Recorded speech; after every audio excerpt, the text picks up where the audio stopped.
So, solidarity is the cohesion in society, what holds it together. It's the feeling that individual members have that they are a part of the whole.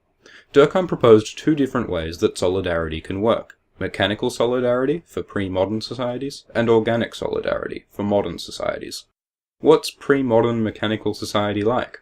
Well, let's say you're a bloke called Sven. You'd be white and bearded, and you'd believe in Thor, and you'd farm potatoes for a living. And everyone around you would also be bearded white people, also called Sven, who also believe in Thor and also farm potatoes. And since you and everyone else you interact with does basically the same stuff as you, they have the same experiences as you, hold the same values. Of course, realistically, there will probably be some differences and divisions. Men and women might have different social roles, there might be a leader of some kind with greater responsibilities and privileges, but the point is that, for the most part, people in these societies are bound together by commonalities, similitudes, and likenesses, what Durkheim calls collective consciousness. Religion is a big part of this, but all the little shared experiences matter too. It all contributes to the basis of pre-modern mechanical solidarity, similarity. Now, modern society is obviously very different. There are lots of different people with different gods, different jobs, different experiences, different values. There isn't a lot of similarity here. So what holds society together? The answer, according to Durkheim, is interdependence. What this means is that while all these people are very different, they rely on each other.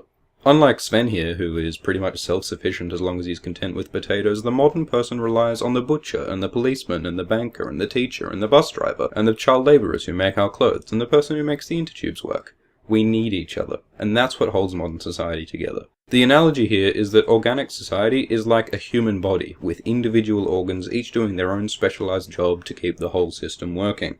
There's still some collective consciousness here, some similarity, but it's limited to some very general and indeterminate ways of thought and sentiment, which leaves room open for a growing variety of individual differences. Those are Durkheim's words, and they're a pretty good reflection of modern society, right? We all have pretty different experiences and values, but there are some basics that we all share in how we live and think and feel.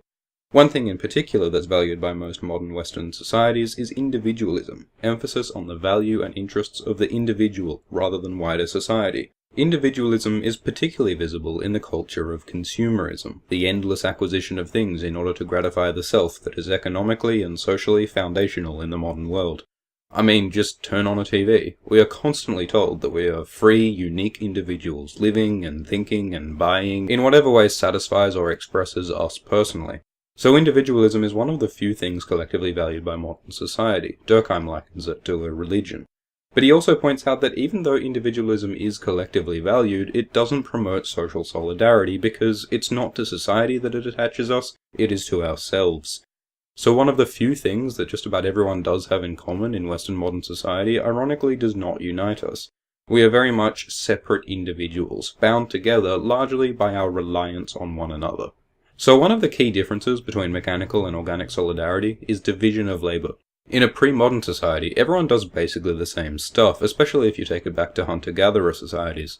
But in modern societies, everyone has these highly specialised roles. Specialisation is powerful. Individual people can make specific individual bits which come together to make something that no one person could have made alone.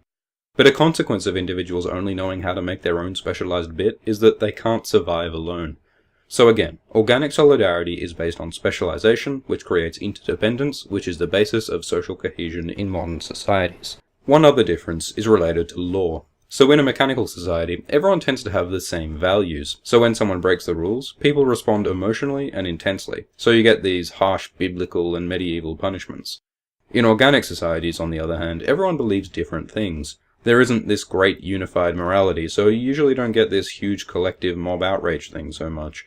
But since everyone depends on everyone else to follow the rules, the focus of law is on righting wrongs, making sure that the system keeps working. So instead of getting creative with our punishments, we focus on correcting and reforming people who break the rules, at least in theory. In Durkheim's words, the judge speaks of law and says nothing of punishment. This is called restitutive law, distinct from retributive law. Interestingly, Durkheim saw crime as a natural and healthy feature of society. It sort of reaffirms and makes clear society's laws to have transgressions occur and be dealt with. Which, is an odd argument. Is there no way to reaffirm society's laws without breaking them and disrupting society?